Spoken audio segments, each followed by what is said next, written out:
नमस्कार मित्रमैत्रिणींनो, सुप्रियाच्या या स्वयंपाकघरात तुम्हा सर्वांचं खूप मनापासून स्वागत आहे.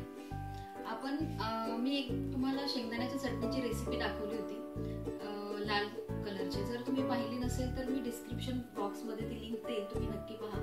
आणि आज पण आपण अशीच एक चटणीचीच रेसिपी पाहणार आहोत. आपण आज हिरवी चटणी करणार आहोत की म्हणजे पुदिना आणि कोथिंबीरचा वापर करून आपण एक हिरवी चटणी करणार आहोत. म्हणजे आपण याला पुदिना चटणी देखील म्हणू शकतो की म्हणजे आपण नेहमी जेव्हा स्नॅक्स वगैरे खातो तर त्याच्याबरोबर ही वापरू शकतो. पण त्याच प्रकारे की म्हणजे रोजच्या जेवणात देखील तुम्ही अर्धा चमचा ही चटणी जर घेतली तर खरंच म्हणजे जेवणाची लज्जत त्याने आणखीन वाढते. आणि पुदिना कोथिंबीर आपण पाहतो की म्हणजे थंड या गोष्टी आहेत, आपल्या शरीराला थंडावा देणाऱ्या. त्यामुळे उन्हाळ्यात तर आपण नक्की ही चटणी खाल्ली पाहिजे. एरवी आपण जर करून ठेवली तर ती आठवडाभर छान फ्रीज मध्ये राहते आणि कोणत्याही स्नॅक्स आयटम बरोबर तुम्ही ती खाऊ शकता किंवा जेवणात देखील थोडीशी बरोबर घेऊ शकता. तर चला आपण पाहूया या चटणीसाठी काय काय साहित्य लागते ते. आता आपल्याला याच्यासाठी लागणार आहे, मी इथं 1 वाटी पुदिना घेतलेला आहे स्वच्छ धुवून. त्यानंतर कोथिंबीर पण मी 1 वाटी घेतलेली आहे. त्यानंतर लसूण इथं मी 5 ते 6 पाकळ्या लसूण घेतलेला आहे. आलं अर्धा इंच घेतलेला आहे.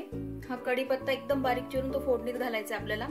आणि हिरवी मिरची साधारणतः मी 10 घेतलेल्या आहेत. म्हणजे इथं तुम्ही तिखट तुम्ही किती खाता यानुसार इथं तुम्ही म्हणजे कमी जास्त प्रमाण मिरचीचं करायचं आहे. त्यानंतर मी इथं 1 वाटी खोबरं घेतले. हे सुकं खोबरं आहे, तुम्ही इथं ओलं खोबरं देखील वापरू शकता. त्यानंतर मी 1 पूर्ण लिंबाचा रस घेतलेला आहे मी इथं. त्यानंतर 1 वाटी शेंगदाणे घेतलेले आहेत. हे मी बारीक गॅसवर छान भाजून घेतलेले आहेत. इथं तुम्हाला जर साल काढायची असेल तर तुम्ही साल देखील याची काढून घेऊ शकता. त्यानंतर आपल्याला मीठ वापरायचं आहे चवीप्रमाणे. मोहरी, जिरं आणि हिंग हे आपल्याला फोडणीसाठी लागणार आहे. आणि तेल. आणि हे वाटताना आपल्याला थोडंसं पाणी देखील घालायचं आहे. चला तर मग आपण कृतीकडे वळूया. हे सगळं आपल्याला मिक्सर मध्ये मिक्सरचं मोठंच भांडं घ्यायचं, तुम्ही किती प्रमाणात करताय त्यावरती. त्यानंतर कोथिंबीर घालायची, पुदिना घातलाय मी, हिरव्या मिरच्या, आलं आणि लसूण पण मी इथं चिरून घेतलाय बारीक. काय होतं की बऱ्याच वेळेला म्हणजे व्यवस्थित तो बारीक होत नाही, त्यामुळे कट करूनच टाकायचं व्यवस्थित त्याच्यामध्ये. त्यानंतर हे शेंगदाणे आधी मी हे बारीक करते थोडंसं, नंतर मी खोबरं वगैरे घालते. आपण हे मिक्सर मध्ये बारीक वाटून घेऊया.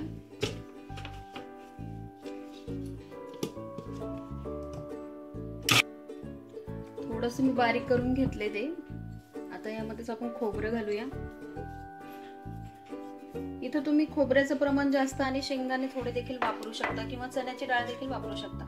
पण शेंगदाण्यामुळे चटणीची चव खरंच खूप छान लागते. लिंबाचा रस घालते मी. लिंबाचा रस आपण वाटतानाच घालायचा, त्याच्यामुळे काय होतं की पुदिना आणि कोथिंबीरचा हिरवा रंग टिकून राहतो. आणि यात मी थोडंसं जिरं देखील घालणार आहे आणि आपण नंतर देखील फोडणीला घालणार आहोत. आणि थोडं पाणी ऍड करते मी.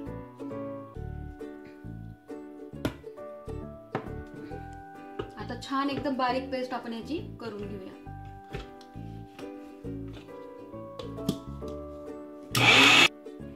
यातच आपण चवीप्रमाणे मीठ देखील घालून घेऊया, कारण ते एकसारखं म्हणजे व्यवस्थित सगळीकडे मिक्स होईल. चवीप्रमाणे मीठ घातले मी. हे पहा, मी छान अशी बारीक वाटून घेतलेली आहे चटणी. यामध्ये आपण बघितलं असेल की कोथिंबीर घालताना मी कोथिंबीरची देठ देखील घातलेली आहे, कारण की त्याच्यामध्ये देखील औषधी गुणधर्म असतात. त्यामुळे म्हणजे आपण पोहे उपमा करताना फक्त पानं वापरली तरी चालतात, पण जेव्हा आपण वाटण करतो तर त्या वाटणात देखील आपण देठ वापरले कोथिंबीरीचे तर चांगलंच असतात. तर ही चटणी आपली तयार आहे म्हणजे वाटून. तर यामध्ये तुम्हाला जर थोडी पातळ हवी असेल तर आणखीन थोडंसं पाणी ऍड करून तुम्ही किंवा दही देखील घालून तुम्ही करू शकता. पण आपल्याला जास्त दिवस टिकून ठेवायचे असेल तर तुम्ही म्हणजे लिंबू टाकलं तर ती जास्त दिवस टिकते आणखीन. तर मग दही म्हणजे पटकन खायचं असेल तर दही घालून देखील तुम्ही म्हणजे ती देखील 2 दिवसासाठी टिकते. किंवा मग लिंबू वापरून तुम्ही करू शकता. आणि ही तुम्हाला जर पातळ करायची असेल तर आणखीन तुम्ही पाणी देखील याच्यामध्ये वापरू शकता. तर ही चटणी आता आपण याला फोडणी देऊन घेऊया. तर फोडणीचं भांड गरम झालंय, मी तेल घालते याच्यामध्ये.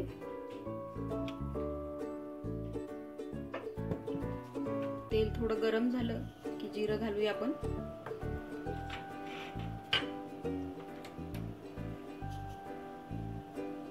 तेल गरम होतंय.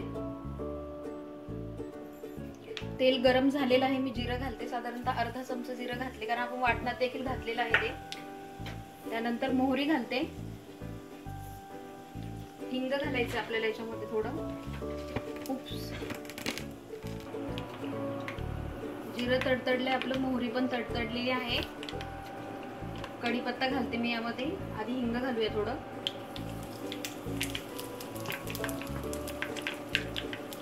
कढीपत्ता घालते.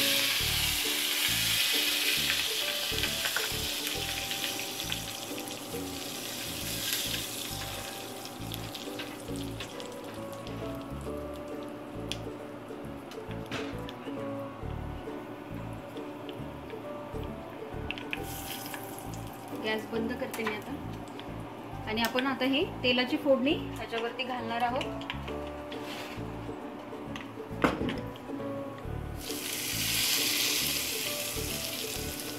आणि काय करायचं, लगेच वरून आपल्याला झाकण ठेवायचे की जेणेकरून ती फोडणी व्यवस्थित पूर्ण चटणीमध्ये मुरेल. असंच आपल्याला झाकण लावून 2 मिनिटं ठेवायचं आहे. 2 मिनिट झालेले आहेत. आपण झाकण काढूया आता आणि हे छान मिक्स करून घेऊया व्यवस्थित. पुदिन्याची चटणी आपली तयार आहे. ही चटणी करायला खूप वेळ लागत नाही, पटकन होते. आणि तुम्ही हवाबंद डब्यात थोड्या वेळाने तुम्ही जर हवाबंद डब्यात भरून ठेवली तर आठवडाभर तुम्ही ती वापरू शकता, खराब होत नाही ती.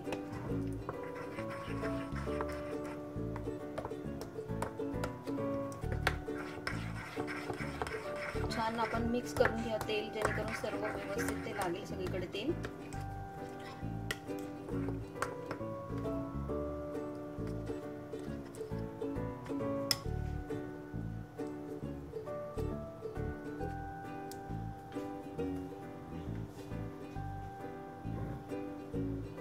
तर छान अशी पटकन होणारी आपली आणि चटपटीत चवदार पुदिन्याची चटणी तयार आहे.